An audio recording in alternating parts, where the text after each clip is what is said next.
Hindi basta-basta iiwan ni Jane De Leon ang kanyang action image. Kahit matagal na mula nang gawin niya ang remake ng Darna sa Kapamilya Channel.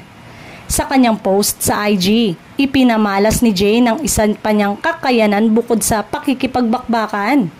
Sa kanyang reels, mapapanood si Jane sa astig nitong galaw.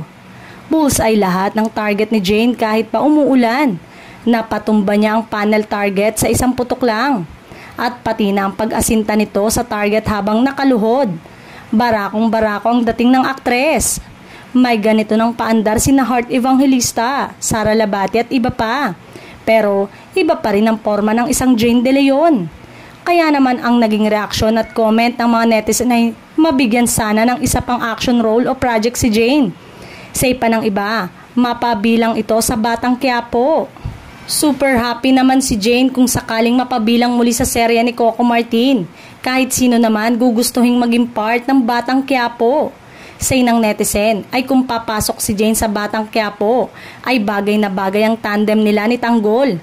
Kaya't mas tamang ipinasok si Jane sa series bilang malakas din ang chemistry nila noon ng aktor na si Coco Martin sa Ang Probinsyano.